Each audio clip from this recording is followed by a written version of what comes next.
Bonjour, alors aujourd'hui on va attaquer le vrai-faux matrice sur le site de Roger Mansuy.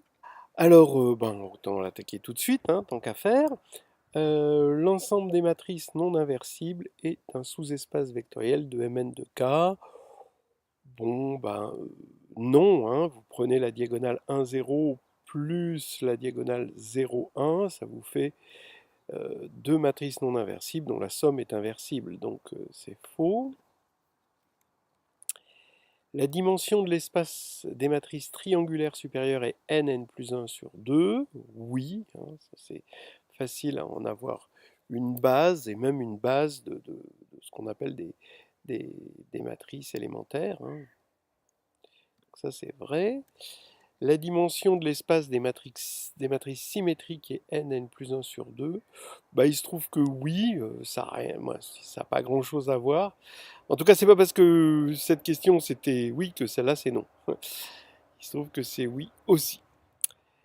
Voilà. Et là, c'est pas engendré par des matrices élémentaires, mais on peut réarranger un petit peu et regarder des matrices symétriques élémentaires, voilà, des matrices qu'on pourrait appeler des matrices symétriques élémentaires. Faudrait mettre, si c'est une matrice diagonale, un seul 1 et que des zéros ailleurs. Et si c'est pas une matrice diagonale, juste deux 1 de façon symétrique et ça ferait une base à n facteur de n plus 1 sur 2 éléments. L'espace des matrices de Mn de R de trace nulle est de dimension n-1. Bon, c'est bien essayé, mais c'est n2 moins 1, hein, en fait. Voilà, donc là c'est faux. Mais on peut tomber dans le panneau, mais bon, voilà, c'est pas une question. Bon, c'est un piège un peu bête et méchant. L'ensemble des matrices dont les coefficients en position 1j avec 1 moins i strictement supérieur à j sont nuls, ok, est un sous-espace vectoriel de dimension n2 sur 2 plus n moins 1. Alors, le fait que certains sont nuls fait qu'on a envie de dire c'est bien un sous-espace vectoriel. Mais la dimension, je suis embêté parce que si n est impair, ça voudrait dire que la dimension n'est pas un entier. Donc ce serait embêtant. Donc là, c'est absolument faux. Bon, ça, c'est la représentation matricielle réelle des nombres complexes. C'est bien connu, hein. On va dire que c'est quoi? C'est la formule de Moivre, hein. L'ensemble des matrices triangulaires supérieures avec des 1 sur la diagonale est un sous-groupe. Bah oui, parce que c'est triangulaire supérieur, donc ça va être stable par la multiplication. C'est bien dans GLN de K parce qu'il y a des 1 sur la diagonale et que c'est triangulaire, donc finalement c'est inversible. Et les 1 sur la diagonale, ça va se multiplier par des 1, et donc ça va bien donner quelque chose de stable par multiplication et par inversion aussi, donc là c'est vrai. Les matrices triangulaires supérieures forment une sous-algèbre de Mn de K, bah oui, c'est stable par l'addition, c'est stable par la multiplication, c'est stable par multiplication par un scalaire, donc ça c'est vrai. Le produit de deux matrices triangulaires est une matrice triangulaire, bah non, si on ne dit pas supérieure, parce qu'on va prendre une matrice triangulaire inférieure fois une matrice triangulaire supérieure, bah ça ne va pas être triangulaire. Donc ça c'est faux.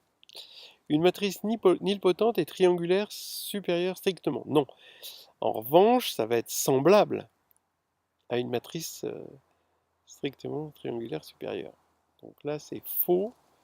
Le produit de deux matrices symétriques est une matrice symétrique. Ben non. Si elle ne commute pas, il n'y a aucune raison. Il faut faire attention parce que si vous prenez A, B transposé, ça ne fait pas A transposé, B transposé, ça fait B transposé, A transposé. Donc ça fait BA, et donc il faudrait qu'elle commute. Donc il suffit de trouver deux matrices symétriques qui ne commutent pas. Et ça, c'est pas difficile à trouver. Et du coup, le produit ne peut pas être une matrice symétrique. La matrice d'une symétrie est symétrique. Bah non, même en dimension 2. Hein. Alors, si on est dans une base orthonormée, là, on va avoir une matrice semblable, puisque c'est une matrice de symétrie, elle va être semblable à 1, 1, 1, 1, 1 et moins 1, moins 1, moins 1. Bon. Donc, si on était dans une base orthonormée, alors, ben, si la matrice de passage était une base orthonormée, on aurait P avec cette matrice diagonale fois P-1, mais P-1 est égal à P transposé. Donc, en transposant, on tomberait sur la même chose, donc effectivement. Mais en général, c'est faux.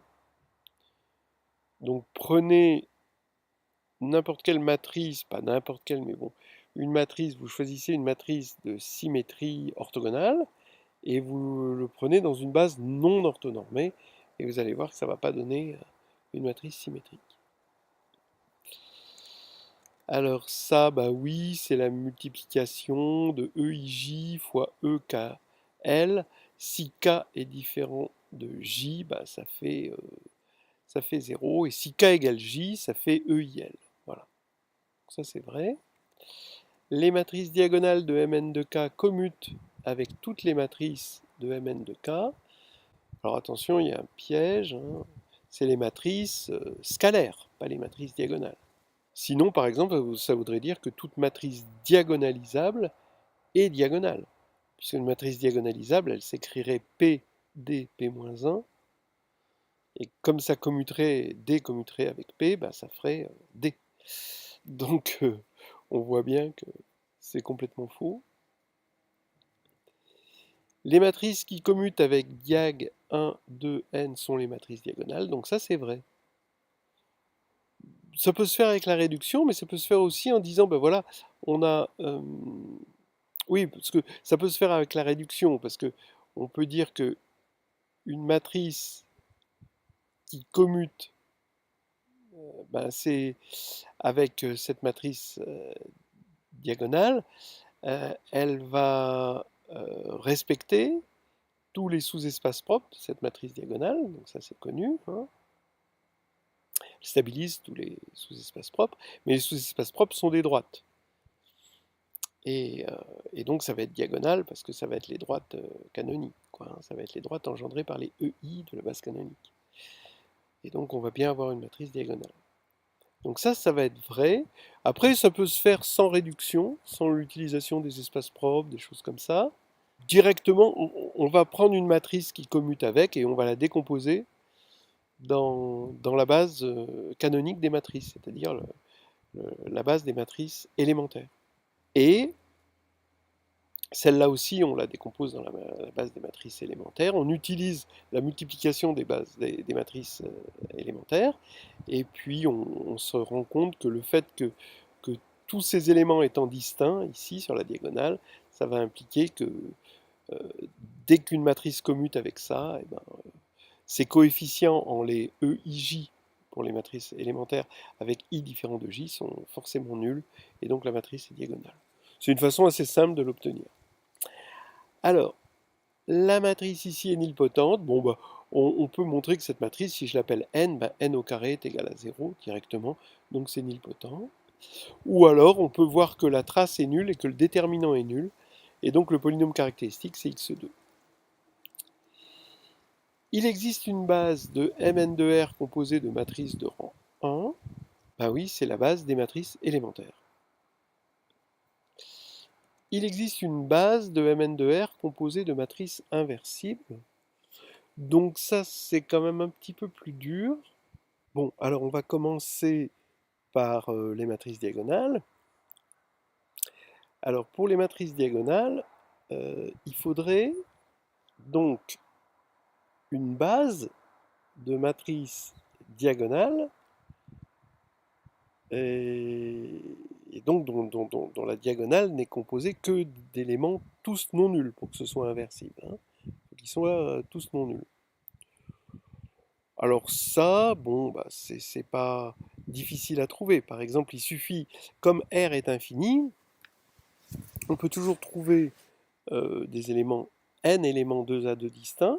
Donc on prend ces éléments, on les appelle D1, D2 jusqu'à Dn, et et on regarde la matrice D1, D2 jusqu'à Dn. Ensuite, on regarde toutes les matrices diagonales de la forme la diagonale des DI puissance k, où k va de 0 à n-1, et par Vandermonde, comme les DI sont 2 à 2 distincts, on montre que c'est bien libre. Et donc, comme il y en a n, eh bien, ça va bien engendrer les matrices diagonales. Donc déjà, on a une base de matrice inversible. Et puis ensuite, si on a une matrice inversible ben, non diagonale, donc on va rajouter des éléments de la forme IN plus EIJ, où I est différent de J. Alors ça, c'est bien complètement inversible, hein, puisque ça va être triangulaire, soit supérieur, soit inférieur, avec des 1 sur la diagonale. Alors on prend une matrice de Mn de R, on peut toujours la décomposer en matrice diagonale, en une matrice diagonale, plus des combinaisons linéaires de matrices de la forme identité plus EIJ. Voilà. Donc on aura bien une famille génératrice de matrices inversibles, et le théorème de la base extraite nous permet de montrer qu'on a une base composée de matrices inversibles. Donc c'est vrai. Il existe une base de Mn de R composée de matrices nilpotentes, ben ça non. Parce que les matrices nilpotentes sont toutes dans un sous-espace vectoriel strict de Mn de R, c'est les matrices de trace nulle. Donc les matrices de trace nulle, ça forme bien un sous-espace. Et les nilpotentes sont toutes de trace nulle. Donc là, c'est faux. Il ne peut pas y avoir une base. Parce qu'au plus, les matrices nilpotentes, elles peuvent n'engendrer que ce sous-espace. D'ailleurs, elles l'engendrent effectivement. La matrice de l'application identité d'un espace de dimension n est IN, quelle que soit la base choisie. Donc ça, oui. Oui, on peut carrément revenir à la définition de la matrice de l'application, quoi, dans une base. Voilà. On aura toujours l'identité par définition. Maintenant, on peut dire des choses un peu plus calculatoires, ben pas calculatoires, plus savantes, en disant, dans une autre base, ce serait semblable, mais comme l'identité commute avec toute matrice de passage, ça va rester PIN, P-1 va être égal à IN. Donc là, c'est vrai, pour deux raisons. Toute matrice est somme de deux matrices inversibles. Alors, sur R, bon, après, faudrait voir en général. Mais sur R, c'est vrai. Vous prenez une matrice inversible. Est-ce que c'est somme de deux matrices inversibles? Eh bien, en tout cas, vous prenez une matrice inversible A, vous ne pouvez pas écrire A égale A plus 0, parce que 0 n'est pas inversible. Mais par contre, vous pouvez dire que GLN de R est un ouvert. Ben, on le sait, c'est un ouvert parce que c'est l'image réciproque de R étoile par le déterminant, qui est continu. Donc ce qui va signifier qu'on peut toujours trouver epsilon assez petit pour que epsilon identité plus notre matrice A soit encore inversible. Voilà. Donc maintenant, A va être égal à A plus epsilon identité moins epsilon identité. Et donc, c'est bien la somme de deux matrices inversibles. Alors maintenant, si A n'est pas inversible, ça veut dire que le déterminant de A est égal à 0. Ça veut dire que le polynôme caractéristique de A, qui indice A, s'annule en 0. Mais comme c'est un polynôme non nul, parce que, voilà, on sait que c'est un polynôme non nul, bon, du coup, en tant que fonction, puisque R est infini, c'est une fonction polynôme non nul, et il existe on va dire un lambda tel que qui A de lambda est différent de 0. Et comme qui A de lambda est différent de 0, ça veut dire que A moins lambda identité est inversible.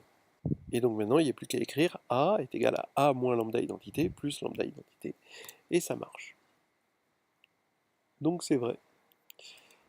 Le rang d'une matrice est le nombre maximum de lignes indépendantes. Au départ, le rang d'une matrice, c'est le nombre maximal de colonnes indépendantes, mais comme le rang d'une matrice est égal au rang de la matrice transposée, c'est grâce au théorème du rang, hein, finalement, ça, hein, qui dit que le rang est invariant par transposition. Hein, il suffit de voir que une matrice est toujours équivalente à une certaine matrice diagonale. Et donc ça devient vrai. Pour AB, il existe P tel que A égale PB, si et seulement si ker de A égale ker de B, bah oui. Alors on peut trouver la preuve dans le chapitre 4 de Histoire hédoniste, ou Nouvelles histoires hédonistes, de groupe et de géométrie. Chapitre 4, s'il vous plaît. Bon, entre parenthèses, hein, je reviens dessus, l'implication est évidente parce que P est inversible. La réciproque et pas, la construction de P n'est pas tout à fait évidente. Pour AB dans Mn de R, il existe P tel que ceci, si et seulement si rang de A, bah non. Non, ça c'est si et seulement si im de A égale im de B. Donc dans un sens ça va marcher, mais dans l'autre non. En fait, vous voyez que si on prend im, ici c'est exactement la transposée de ça. Mais deux sous-espaces ne sont pas égaux si seulement si ils ont la même dimension. Ça c'est ridicule. Donc là c'est faux. Pour AB dans Mn de R tel qu'il existe P vérifiant A égale PB, alors le rang de A est inférieur ou égal au rang de B. Alors oui, bon, P cette fois-ci il n'est pas dans GLN, il est dans Mn.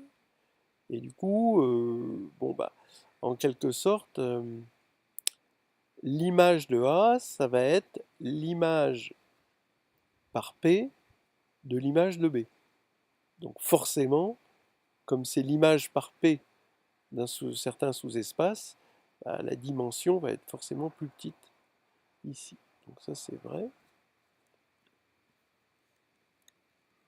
Pour A dans Mn de R non inversible et de dernière colonne non nulle, alors la dernière colonne de A est combinaison linéaire des autres colonnes. Bon bah ça vous prenez en 2-2. Vous prenez bah, une matrice dont la première colonne est nulle et la deuxième est non nulle. Donc ce sera A sera non inversible puisque la première colonne est nulle. La deuxième colonne est non nulle. Et la deuxième colonne, elle ne peut pas être combinaison linéaire des autres colonnes puisque la première est nulle. Donc bon, c'est un peu nunuche ça. Mais peut-être que c'est pour prendre à contre-pied par rapport à certains théorème de base extraite, il me semble. Donc ça, c'est fou. Hein. Deux matrices équivalentes sont semblables. Ben non, deux matrices semblables sont équivalentes, mais deux matrices équivalentes sont pas semblables, surtout pas. Alors ça, attention, ça c'est absolument fou. Deux matrices semblables ont même rang, bah oui, puisqu'elles sont équivalentes, elles ont même rang. Ça c'est vrai. Deux matrices de rang 1 sont semblables. Alors le fait qu'elles soient de rang 1, c'est équivalent à dire que 0 est valeur propre et que sa multiplicité géométrique c'est n-1.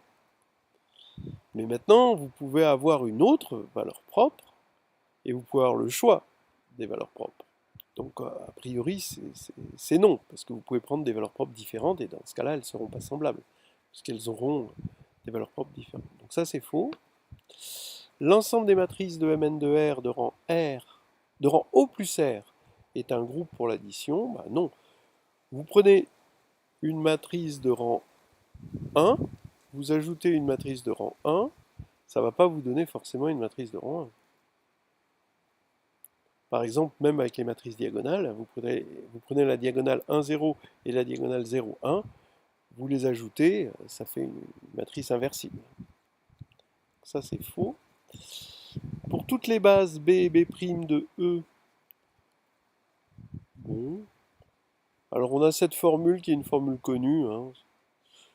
Alors après, on va dire que ça dépend des définitions, hein. Dans les livres, vous avez des définitions différentes. Donc avec une certaine définition, ça va être faux, avec une autre, ça va être vrai. Mais là, bon, je suppose que c'est vrai, parce qu'il y a pas mal de choses vraies. Donc F, c'est l'identité, moins 1, rond F, rond identité, et ensuite on a une relation de Chasles, mais la relation de Chasles, elle est un peu à l'envers à cause des définitions. Bon, personnellement, moi je ne prends pas cette définition-là. Une matrice et sa transposée ont même rang. Alors ça, oui, ça vient justement, on l'a dit tout à l'heure, du théorème du rang, hein. On a A de rang R, alors A est égal à P, fois une certaine matrice IR, diagonale, diagonale dans un certain sens, fois Q-1, et quand on va prendre la transposée, on va voir que ça va avoir même rang, parce que P et Q sont inversibles. Ça c'est vrai. Une matrice et sa transposée ont même noyau, alors ça c'est archi faux, hein. Je pense qu'on peut prendre n'importe quelle matrice non symétrique, n'importe quelle, j'exagère, mais une matrice, vous prenez au hasard une matrice et sa symétrie, vous n'allez pas tomber sur le même noyau. Pour AB, le rang de AB est inférieur au rang de B. Oui, ben on l'a dit un peu tout à l'heure, c'est pareil, hein, c'est vrai. On a dit exactement la même chose, à part qu'on l'a appelé P, et c'était P fois A. Pour AB, alors ça, le rang de AB, ben non, ça c'est archi faux.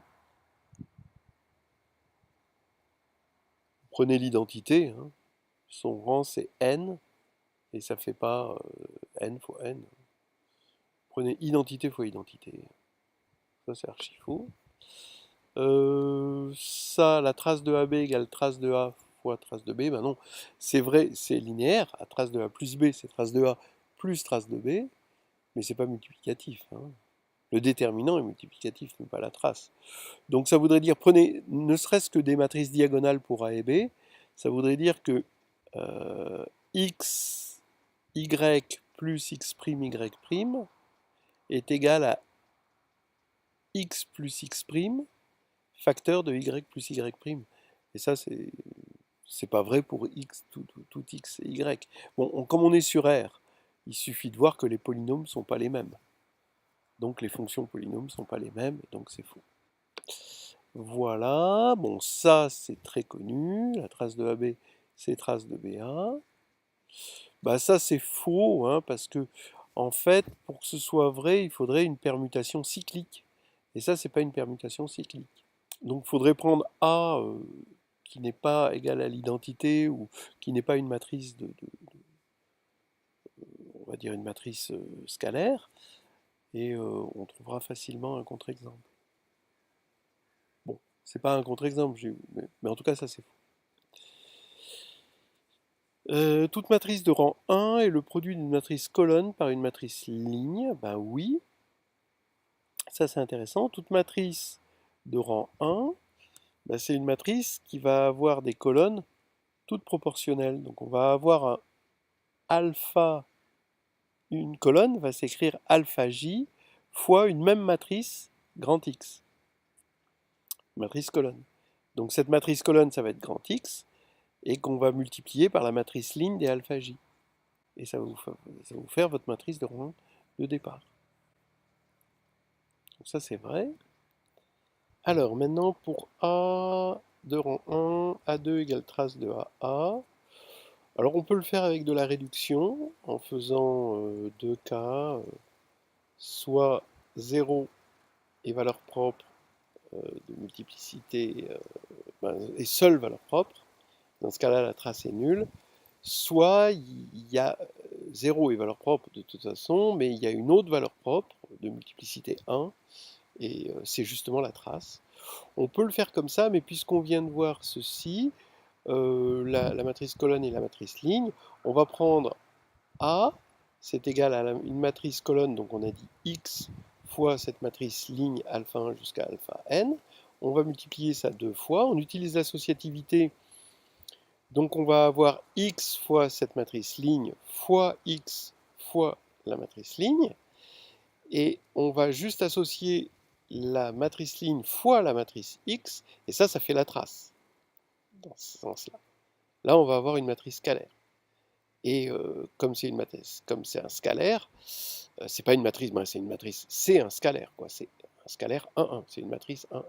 Donc on peut commuter et on va avoir la trace fois 1. Donc c'est vraiment très facile à voir à partir de là. Donc c'est vrai, toute matrice de rang 1 est équivalente à J avec que des 1. Ben oui, parce que J et A pour rang 1, et deux matrices sont équivalentes si et seulement si elles ont même rang. Donc ça c'est vrai. Voilà, et c'est fini.